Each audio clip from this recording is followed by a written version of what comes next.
नमस्कार, देश न्यूज में आपका स्वागत है। मैं हूं आपके साथ धर्मिष्ठा। खबरों की शुरुआत करेंगे हेडलाइन से। कश्मीरी पश्मीना से लेकर जिगराना इत्र तक G20 नेताओं को प्रधानमंत्री मोदी ने दिए हैंडमेड गिफ्ट। इनमें भारतीय संस्कृति की छाप। राजद्रोह कानून के सब 5 जजों की बेंच में सीजेआई बोले कुछ कानून बढ़ई की आरी देने जैसे, जिससे वह जंगल काटने की सोचता है।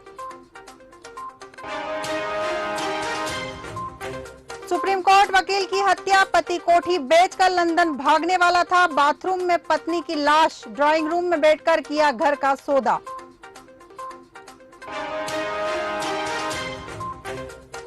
पंचायत मंत्री सिसोदिया बोले बहुत सज्जनता दिखाई, राक्षसों से निपटने के लिए अग्निबाण छोड़ना होगा।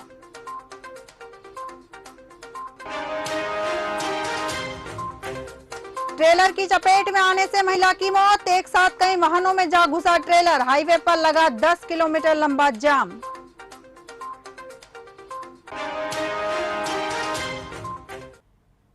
अब खबरें विस्तार से। सीमेंट से भरे एक ट्रेलर ने रामदेवरा से बाइक पर आ रहे 2 लोगों को टक्कर मार दी। इस हादसे में महिला की मौत हो गई। इस हादसे के बाद टैंकर ने एक ट्रेलर और पिकअप को भी टक्कर मार दी, जिसके बाद ट्रेलर में आग लग गई। घटना अजमेर किशनगढ़ हाईवे की है। इस दौरान करीब 3 घंटे तक अजमेर जयपुर हाईवे भी जाम रहा। वहीं हादसे के बाद ट्रेलर ड्राइवर भी मौके से फरार हो गया। जयपुर की ओर जा रहे सीमेंट के कंटेनर से भरे ट्रेलर ने बाइक सवार को पहले टक्कर मारी। इसके बाद में एक पिकअप को टक्कर मारते हुए ट्रेलर को भी टक्कर मार दी। हादसे के बाद ट्रेलर में आग लग गई। आग की लपटें देख मौके पर हड़कंप मच गया।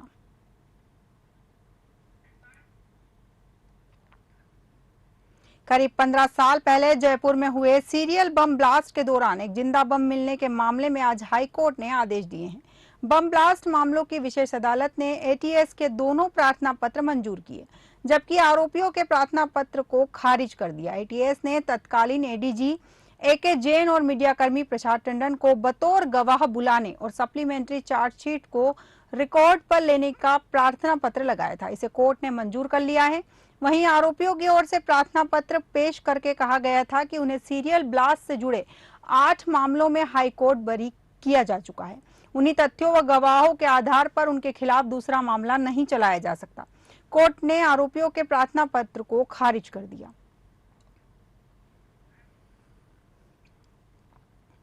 सहारनपुर में 11वीं की छात्रा से 5 युवकों ने गैंगरेप किया। छात्रा स्कूल से घर लौट रही थी, तभी आरोपियों ने घर छोड़ने के बहाने बाइक पर बिठा लिया, फिर सुनसान जगह ले गए जहां उसके साथ दुष्कर्म किया। दुष्कर्म के बाद आरोपी फटे कपड़े में ही पीड़िता को डरा धमकाकर चौराहे पर छोड़कर भाग गए। छात्रा किसी तरह से लड़खड़ाती हुई 500 मीटर दूर पुलिस चौकी पहुंची। यहाँ पुलिस कर्मियों ने कहा कि 5 युवकों से उसके साथ गैंगरेप किया। छात्रा की बात सुनकर पुलिस कर्मियों ने तुरंत एंटी रोमियो की गाड़ी मंगवाई और छात्रा को थाने ले गई। पुलिस ने पीड़िता के परिजनों को सूचना देकर छात्रा के कपड़े मंगवाए। गैंगरेप की सूचना पर पीड़िता के चाचा थाने पहुंचे। पुलिस ने 5 युवकों को पकड़ लिया है। इंस्पेक्टर प्रभाकर ने बताया कि छात्रा ने पूछताछ में कहा कि जब उन्होंने रास्ता बदला तो मैंने विरोध किया, मगर वह लोग जबरदस्ती सुनसान जगह ले गए। परिजन और ग्रामीण गंगोह थाने पर इकट्ठा हुए। उन्होंने आरोपियों के घर पर बुलडोजर चलाने की मांग की है।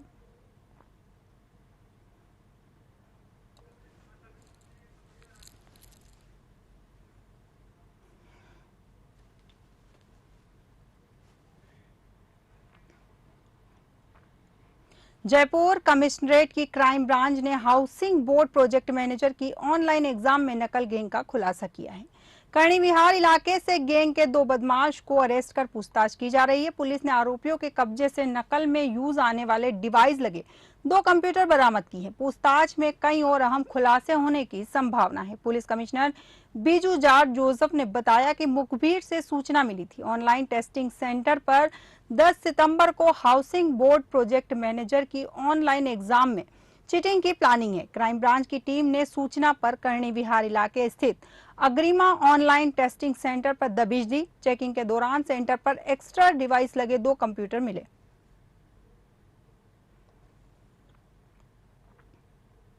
मुख्यमंत्री ने पिछले चुनाव में भी लोगों को घी और गुड़ बांटा था, लेकिन इस बार जनता ने उन्हें विदा करने का मन बना लिया है। सरकार ने 4.5 साल में कुछ नहीं किया और अब 2 महीने में लोगों को सुविधा देने में लगी है। ये बात सीकर सांसद सुमेधानंद सरस्वती ने संजीवनी होम्योपैथिक एंड रिसर्च सेंटर पर नए प्रधानमंत्री जन औषधि केंद्र के शुभारंभ पर कही। सांसद ने कहा कि मुख्यमंत्री अशोक गहलोत और उनकी कांग्रेस पार्टी ने पिछले विधानसभा चुनाव में भी घी और गुड़ बांटा था। इस बार वह लोगों को फूड पैकेट, मोबाइल देकर लुभाने में लगे हुए हैं। सरकार ने महंगाई राहत कैंप लगाकर लोगों को परेशान किया। दूसरी तरफ प्रधानमंत्री डायरेक्ट लाभार्थियों को बैंक अकाउंट में राशि ट्रांसफर कर रहे हैं।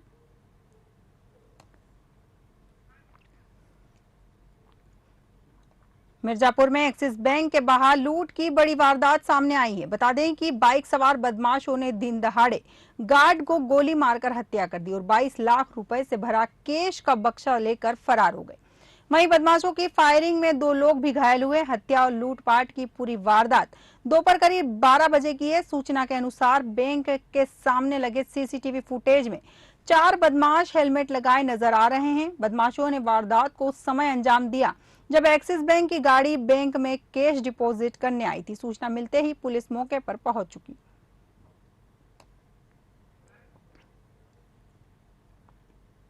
खबर भोपाल से है, जहां नेपाल से तस्करी होकर आ रही चरस भोपाल क्राइम ब्रांच ने पकड़ी। जहां चरस तस्करी में शामिल 2 पुरुष और 1 महिला को गिरफ्तार किया गया है।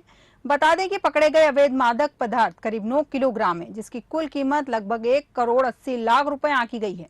फिलहाल पकड़े गए आरोपियों से पुलिस पूछताछ कर रही है।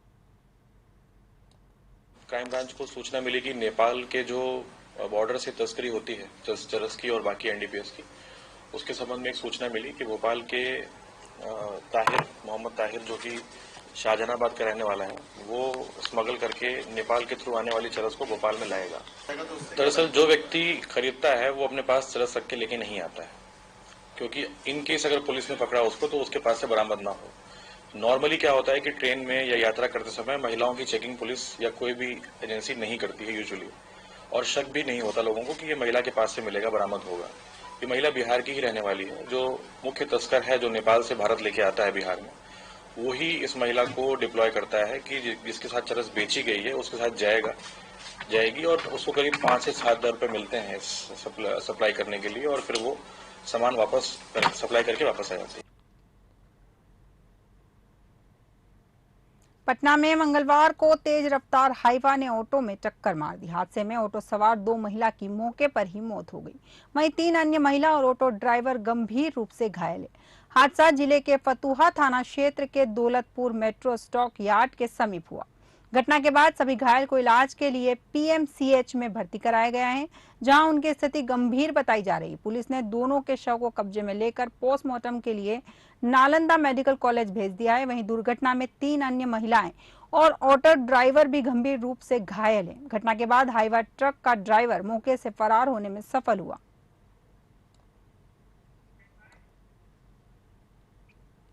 जयपुर में एक फाइनेंस कंपनी के फील्ड ऑफिसर के महिला से दुष्कर्म करने का मामला सामने आया है। लोन मीटिंग के बहाने पड़ोसन के साथ वह घर पर आया था। फील्ड ऑफिसर के रेप करने के दौरान पड़ोसन ने उसका वीडियो बना लिया। वीडियो से ब्लैकमेल कर आरोपी ने रेप किया। खोर नागोरियान थाने में पीड़िता ने एफआईआर दर्ज करवाई है। मामले की जांच एसीपी संजय शर्मा कर रहे हैं।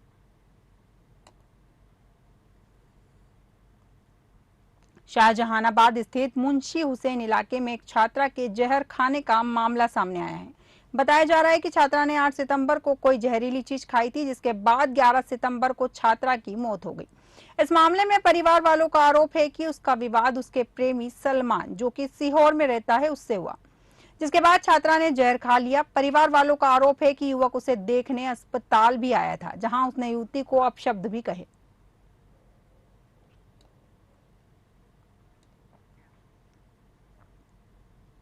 खबरों में फिलहाल इतना ही। आप बने रहिए देश न्यूज के साथ। नमस्कार।